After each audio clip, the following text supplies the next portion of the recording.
Hello guys, welcome to my channel. ఈరోజు morning 5 o'clockకి నా day start అయింది. సో మార్నింగ్ లేవగానే ఇల్లు చేసుకొని మాప్ పెట్టుకున్నాను. నేను అది వీడియో షూట్ చేయలేకపోయాను. నైట్ నుండి చాలా వర్షం పడుతుంది. పిల్లల్ని స్కూల్కి ఎలా పంపించాలి అనుకున్నాను. బట్ ఈరోజు స్కూల్కి హాలిడే అని మెసేజ్ వచ్చింది. పిల్లలు నిద్రపోతున్నారు. సో నాకు ఈ మార్నింగ్ టైంలో చాలా ఫ్రీగా ఉందన్నమాట. చాలా సైలెన్స్గా ఉంది ఇల్లంతా కూడా. సో మా హస్బెండ్కి లంచ్ ప్రిపరేషన్ కోసం breakfast and lunch preparation start చేశాను. ముందు స్టవ్ మీద బియ్యం కడిగి పెట్టేశాను. నాకు టీ తాగనిదే నా డే స్టార్ట్ అవ్వదు.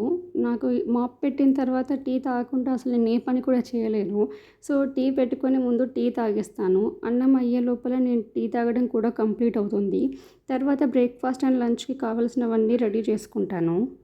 మా ఇంట్లో అందరికీ పూరీ పప్పు కాంబినేషన్ అంటే చాలా ఇష్టం. మా పాప ఒక 1 వీక్ నుంచి రోజు అడుగుతుంది, అమ్మ పూరీ పప్పు చెయ్యు అని. కానీ రోజు స్కూల్ ఉండడం వల్ల హడావిడిలో చేయలేకపోతున్నాను. ఇప్పుడు మా బాబు కూడా స్కూల్కి వెళ్తున్నాడు కాబట్టి మార్నింగ్ కొంచెం హడావిడిగా ఉంటుంది. సో ఈరోజు పిల్లలకి స్కూల్ లేదు కదా అని చెప్పేసి నేను అది ప్లాన్ చేశాను.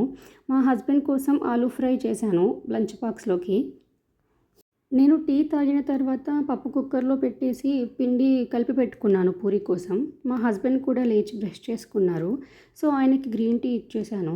తర్వాత ఆలు పీల్ చేసుకొని ఆలు ఫ్రైకి కావాల్సిన ఐటమ్స్ అన్నీ ప్రిపేర్ చేసుకున్నాను. చాలా సింపుల్గా చేశానండి ఆలు ఫ్రై. ఓన్లీ మా హస్బెండ్ కొరకు మాత్రమే చేశాను. ఆఫ్టర్నూన్ పిల్లల కోసం ఎగ్ అలా చేయాలనుకుంటున్నాను. మార్నింగ్ పనులు ఒక్కో ఇంట్లో ఒక్కోలా ఉంటాయి. మా ఫ్రెండ్స్ చెప్తుంటారు, మార్నింగ్ లేవగానే ఫస్ట్ కిచెన్లోకి వెళ్ళి వంట చేసి పిల్లలు వెళ్ళిన తర్వాతే మిగిలిన పనులు చేసుకుంటామని. కానీ మా ఇంట్లో ముందు లేవగానే ముందు ఇల్లు ఊడ్చేసుకొని మాప్ పెట్టుకొని కడపలు కడుక్కొని బ్రష్ చేశాక కిచెన్లోకి వెళ్తాము. మాకు ముందు నుంచి అలానే అలవాటైంది. మాకు ఇల్లు ఊడ్చి మాప్ పెట్టుకోవడానికి ఎగ్జాక్ట్గా 1 అవర్ టైం పడుతుంది. సో మార్నింగ్ ఒకవేళ లేట్గా లేస్తే ఇంకా ఆ రోజు అంతే సంగతి.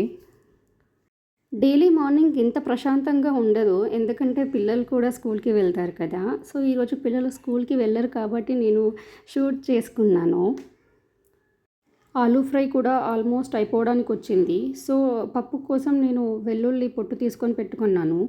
వెల్లుల్లి, జీలకర్ర, ఉప్పు వేసి దంచి పెట్టుకుంటాను అది పోపులో వేయడానికి. పప్పు కూడా ఒక విజిల్ వచ్చేసింది. నేను పెసరపప్పు అండ్ ఎర్రపప్పు తీసుకున్నాను. ఒక్క విజిల్కే చాలా బాగా ఉడికిపోయింది. సో పప్పు కోసం పోపు పెట్టుకుంటున్నాను. సో ఆయిల్ వేసి పోపు దినుసులు వేసి ఎండుమిర్చి వేశాను. సో ఇందాక దంచుకున్న పేస్ట్ ఉంది కదా, అది కూడా వేసేసి పోపు పెట్టేసుకున్నాను. ఇంకా నా పప్పు కూడా రెడీ అయిపోయింది. పప్పు కొంచెం గట్టిగా అయితే కొంచెం వాటర్ పోసుకొని మళ్ళీ స్టవ్ మీద పెట్టేశాను. ఒక 5 మినిట్స్లో పప్పు రెడీ అయిపోతుంది. ఇక పూరీ చేయడం ఒకటే ఉంది. సో ఇంకా టైం ఉందన్నమాట. సో మా హస్బెండ్ రెడీ అవుతున్నప్పుడు పూరీ స్టార్ట్ చేయాలి అనుకుంటాను, కొంచెం వేడిగా ఉంటాయి కదా అని. నేను పూరీ చేయడం స్టార్ట్ చేయగానే మా చిన్నోడు లేచాడు. సో ఇంకా నాకు మళ్ళీ హరీబరీ స్టార్ట్ అయిందన్నమాట. వాడు లేవగానే దగ్గరికి వచ్చేస్తాడు.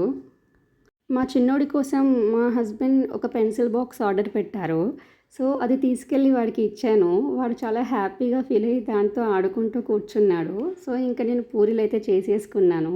మా హస్బెండ్ కూడా రెడీ అయ్యి కూర్చున్నారు. సో ఆయనకి టిఫిన్ పెట్టేసి బాక్స్లన్నీ పెట్టేశాను.